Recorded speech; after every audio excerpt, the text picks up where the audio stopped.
Welcome to the Mike Litton Experience podcast. Mike has over 31 years experience in real estate, finance, and investing. He's passionate about being a father, a teacher, a realtor, an investor, and a leader. Everyone has a story, and our passion is to help them tell it. And now, introducing the host of the Mike Litton Experience, Mike Litton. So what can you expect from the Mike Litton Experience? You can expect stories that will inspire, motivate, advice that will sharpen your focus, and expert information on real estate, finance, and market conditions. Over time, and I know what is the proper way to do things now, but during that time I was kind of using all my clients as like, all right, let's just start do experiments, let's have you do this, and so I was kind of all over the place. I built good relationships with them during that time, but I also took on all of their lost weight. If whatever the balance is of things are lost but things are gained, that's exactly what happened. They were losing weight and I was continuously gaining weight because it was probably just stressful in general. Because again, I had 4 or 5 jobs and I was trying to make rent, and even though the pay for personal training was good, I also had all of a sudden my student loans were back in order, had to start paying those back, and so I was freaking out because I was barely getting by, with 5 jobs was barely getting by. And I saw clients just kind of drop off because personal training is not cheap and it's not for the weak of heart. It's for people who are committed, want to get that one-on-one coaching, are in it to win it, are in it to see themselves change. And just things started happening, clients got injured or clients were too old, or because that was one of my specialties is geriatric sciences. And so I was like, great, I want to help older people age well, age gracefully, age not in pain. But at the end of the day, their bodies weren't able to handle it. And it's not as though I had them doing burpees by any means, but, just the new movements were very shocking to their systems. And then we had, as with any corporate place, corporate gym especially, there was a whole change in management. The cool manager who I had, and wasn't just cool because, he was the cool guy, but he thought outside the box. He was different. He had tattoos all over his body. He read really interesting books. He thought of things in a different perspective. He supported his team. But I don't know what actually happened. I'm sure he said something inappropriate to someone and someone got their feathers ruffled. And so he was fired. And so one day he was there and the next day he wasn't. And I don't know. He disappeared. And so then I had this new manager. New manager was just a cardboard box. He was just straight from corporate of just this is how we're going to do things. Please do this, and I was like, I don't do well with cardboard boxes of people. I'm sorry. Grow up here and find out something different about yourself. And so I really I've left jobs because I just don't like management. I don't do well with the person running my life in that job. And so I pretty much just up and quit that job. I hate to say it. I've told so many people to try to quit gracefully, put in your 2 weeks, do your due diligence. And then there's other times where I'm like, you know what? I probably shouldn't tell people that because sometimes you just need to leave a freaking job. Don't sit there any longer. Sometimes it's just toxic enough. You just need to get the heck out. Yeah. And so that was that one. That was that job and I knew I was going to quit that day because he asked me to come in. He wanted to have a talk with me about something I said to a client. And the conversation I had with the client was, you should probably get on some vitamins. I have this brand that I've started working with. It was an MLM, but whatever. I was like, hey, try these. And she literally told my manager that I was pushing them on her. And I was like, okay, Sister Christian, what? Back off. So I remember recording that entire conversation because I thought it was going to be some sort of legal thing. It was going to be some sort of issue. And I basically told him, I was like, okay, great. That's literally not true of any of it. By the way, I'm quitting. So figure out what to do with my clients. Sorry. Yeah. I'm out of here. Right. So I quit. And I had I took a week off of that job, still had all my other little gigs.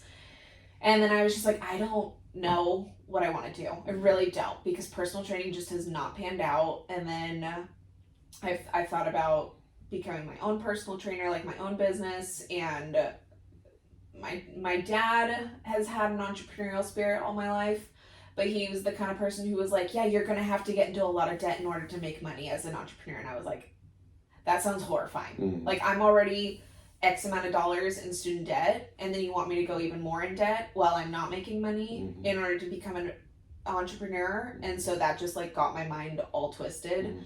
And I was like, I understand it. You're going to have to go through a storm in order to come out the other side for entrepreneurship. But to me, just the way that it was being taught and like how it was actually going to go about it, it freaked me out. It just freaked me out. So I was like, you know what?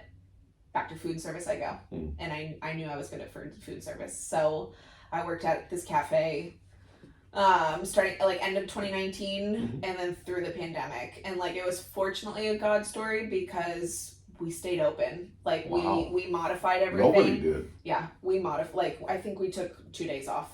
Wow. Yeah, and so like closed You do know there were restaurants that were closed for over a year. Oh, I fully know. Yeah. Okay. And by the way, a lot of them are bankrupt now. Yeah, but that owner of that business, she had just taken over that business 5 months before COVID hit. And she was like, yeah, no, like, I'm not letting this thing sink. Like, if you don't want to work, fine. You're not going to have a job. I'm not going to pay you for not working. Right. But, like, if you're interested in working, like, we have client, because it was in Rancho Santa Fe. And, like, anyone who knows anything about Rancho Santa Fe people is, like, they want their places. Yeah. They have the money to keep those places open. They have, like, the loyalty to keep those places open. And so that place stayed open. And so we closed the restaurant. You couldn't sit down. Everything was to go. You know, everything was nuts. Like, and, but we went to work. We were all in our freaking masks, whatever. But we kept that place stayed open the whole time. That's and crazy. Yeah, it was wild. Like through Easter was super busy. And then, you know, things like as the county did start slowly opening, we were able to socially distance everyone, and everyone was able to like sit and with masks on, and like that place stayed open. And then, but at the same time, like the whole world was crazy. Like people are nuts still, and people were just rude, and like people didn't want to put on masks. And I was the only person who never enforced masks, you know, like, and then my boss would tell me to tell the people to enforce masks, and I would just ignore her. I was like, I don't believe this. Like my favorite, my favorite thing someone ever said was, because masks, like COVID started March, masks weren't enforced until like end of April, beginning of May. And so my favorite thing someone ever said was like, this is like putting on a condom at the baby shower. I was like, yeah.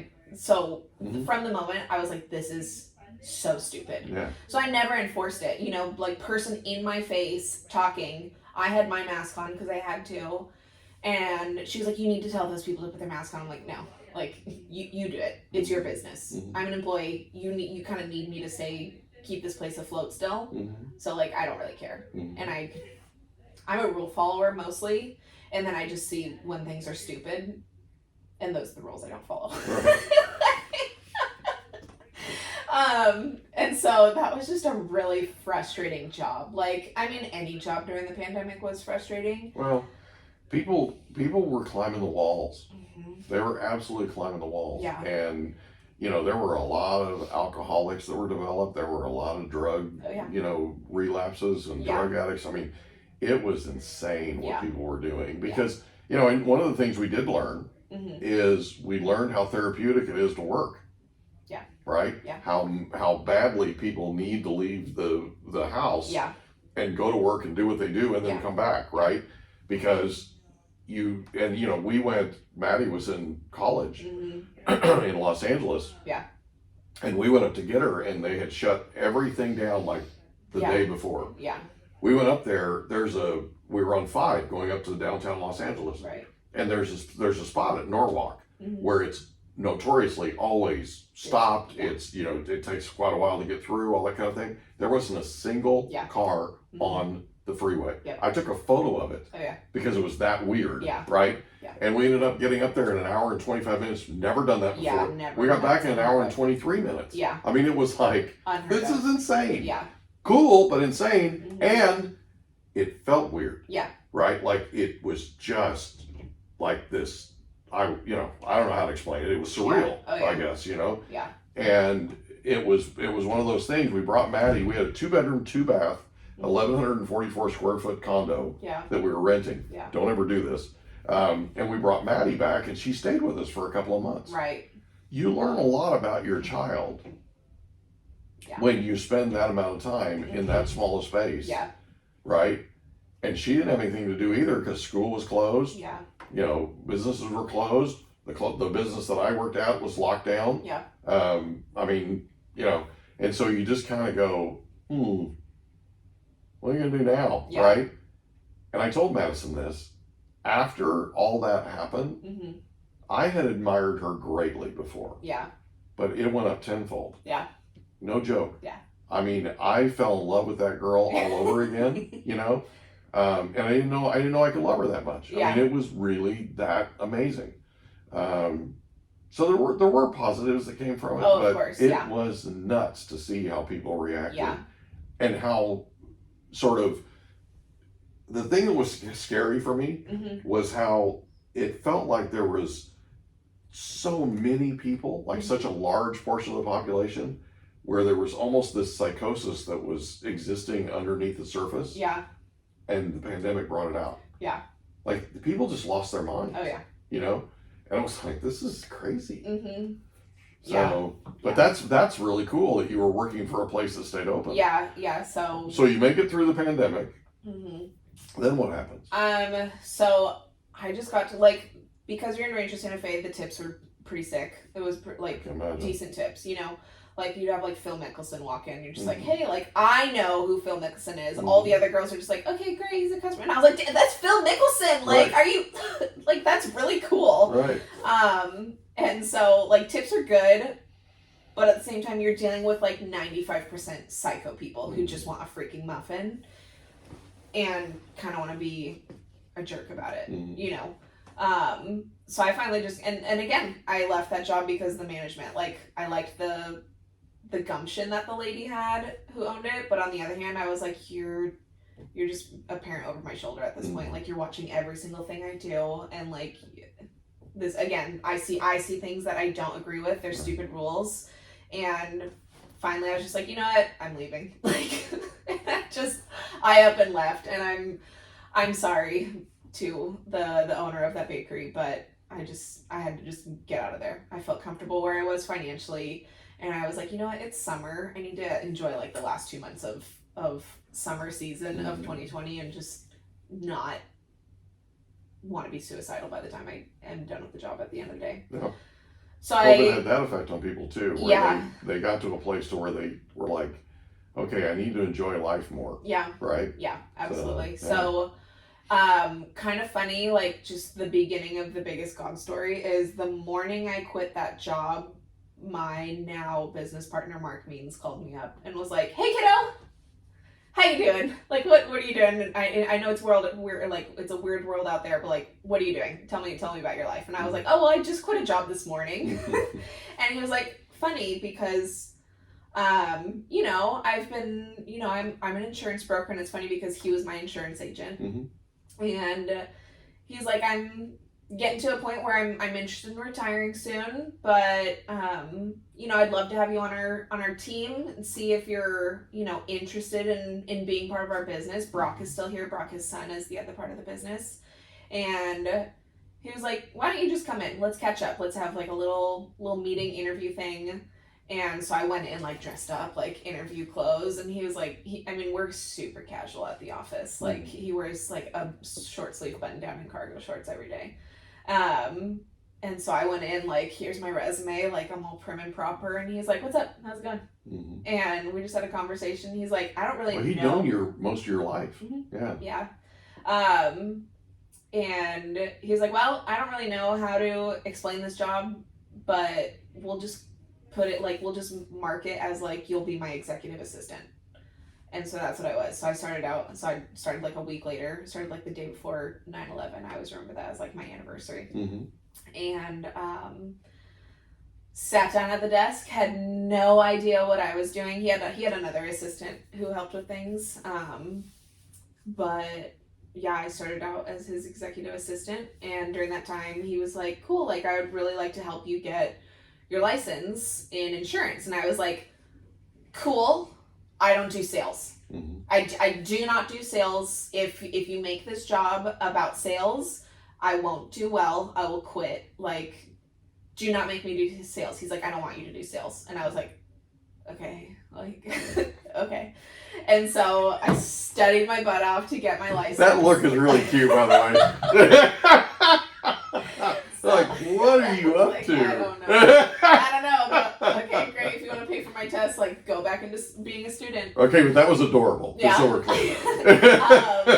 Studied my butt off. It was the hardest test I've ever taken. Like, kinesiology had some difficult tests, and then this one, I was like, because it's California regulations. You know, it's, again, they're teaching you what to think. Meanwhile, I'm already doing the job of an insurance broker, and so I'm learning how to think. And they just did not go well together. So I literally had to use what I knew from the study guide and the things that kind of matched in the industry and put those together to pass with like within an inch of my life, you know. And that's, I mean, all you have to do is pass. You just have to pass it once and you're good to go. And so I passed my test December of 2020, and it was so exciting. So then, was that the life insurance test? No, that's property and casualty. Okay, that's what I have my license. I'm studying for life insurance right now. I passed that test, by the way. It's so boring. The life insurance test. It's so boring. I passed it. Good. I can't believe I stayed awake to study for it. Yeah, it is. Yeah. I mean, property casualty is so much fun. There's so many moving parts. Like, again, I have a photographic memory, so you just, like, my brain sits out here, and I just, like, remember, like, when to pull different pieces of knowledge. Like, I have to pray and ask God for expansion of my mind constantly, because I'm like, okay, cool, like, we're doing some projects, oh, we're doing some more projects, oh, we're doing some more projects, and then all of a sudden I'm like, do I have the capacity? And I'm like, yes, I do have the capacity, but, like, I need to pray into it that, like, my mind will literally expand to, like, hold all of these new file folders that are coming in. So 2021 started off, and that's when I had my license, you know, so I was actually official, like, got to start making commissions. Like, I had never made commissions in my life. That was so exciting. And I have a salary, so it's beautiful. Like, I have the best of both worlds. It's ideal. And then remember, I wanted to be a broker. Now I'm literally a broker. Congratulations. Yeah, thank you. So that was just the start of the journey of, like, going on. 2021 was cool. Got to see some actual, like, making money, like, learning the business. We had open markets. Like, 2021 was probably the last year where, I mean, to be honest, it was like the last trickling effects of, like, Trump business, like Trump times. Do you know what I mean? Like, business was open, business was good. Like, other companies are non-renewing people. Cool. Like, we get to bring them in, we get to pull them in, we get to make sure that they're covered. They're now in our wheelhouse. So 2021 was successful. It was cool. And then towards the end of 2021, I was dating a guy, and he was a Marine. He was moving to North Carolina to go be in MARSOC, which is like the Navy SEALs of the Marines. And he was like, you know, like, as we were aging in our relationship, he was like, I'd like you to move with me. And so I had to have a sit down with Mark and be like, you know, I'm thinking of moving on with my life, and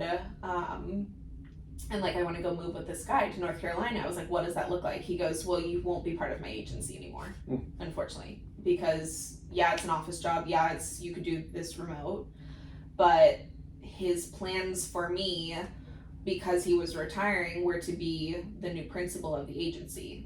So his son and his wife live in Arizona, and they made that move several years ago because they're just like, California's nuts. Like, we can still be part of this, but we're not going to be the California people. And so that's really why Mark brought me in, is because he needed you to be the California person. Needed someone he could trust and who he already knew, who could, like, grow into the position to take the agency, because he could have hired just someone could have just ran the agency from the California side, but they wouldn't have been connected, or God forbid he had to not close the agency, obviously, but like it wouldn't have been what it still is. Okay. You know, like those clients would have been lost because Brock and his wife wouldn't have been able to hold it down, because we have to have a brick and mortar. We have to have someone representing California, being in California for a lot of our contracts. So I had that conversation with Mark, and I was like, okay, like, I'm looking at moving to North Carolina. What does that look like for me? He goes, you won't be part of this anymore. And he was like, that'll be upsetting. Like, I'm not going to hold a gun to your head, but this is what I've carved out for you. This is what I want for you. But like, and this is what I need. Yeah, this is what I need, essentially. But at the end of the day, he's like, I can't nail you down to California if you don't want to go. Like, if you want to go move on with your life and go do that, like, by all means, go for it. Mm-hmm. And so I just remember sitting there in a conundrum, because that was my first relationship I had ever been in. And this is the first opportunity where I like really felt I was in a place where I was supposed to be. Mm-hmm. And then all of a sudden it was like splitting, and I was like, oh my gosh, like, yeah, you gotta make a choice. What do I do? That's tough. And I mean, yeah, I wasn't in church at that time, and I was just like looking up, I was like, what the heck am I supposed to do? Mm-hmm. And I remember hearing the answer will be to break up with your boyfriend. And so I remember beginning of 2022, you know, we're having this like very emotional conversation of like, what am I gonna do? Mm-hmm. Like, I wanted to go move with him. I don't know if I could. And it really came down to this one question. And again, this is where if you don't learn from your history, like, you're not gonna be able to move forward and like do something, like change it for the better. Mm-hmm. And I asked him, I was like, would you put my name on the title of the home? Like, I'm leaving my family, what little friends I had. It really didn't have any friends. I'm leaving this incredible opportunity to go move to the other side of the country with you. Where you know nobody. I don't know anybody except for you. Mm-hmm. And like, I would probably become friends with some of your Marine friends. I don't know. Mm-hmm. And I was like, would you put my name on the title of the home? I was like, I'm not asking for 50%. You can put my name on as like 3%. Would you put my name on the title of the home? And he said, absolutely not. Absolutely not. And did you ask him why? I didn't necessarily have to. He told me, and I have this notion, or like this, I guess it's a hypothesis, I don't know, or someone had told me one time where like your childhood traumas need to match in order to like be. We hope you enjoyed another episode of the Mike Litton Experience. If you did, do us a favor, smash that subscribe button, tell your friends, family, and coworkers about our program, and wherever you get your podcasts, please leave us a rating. It helps us to connect with quality people just like you. And that's a wrap. Another episode of the Mike Litton Experience in the books. Reach out to Mike on Instagram at Litton Realty. Want to meet with Mike? Check out calendly.com/Rio760.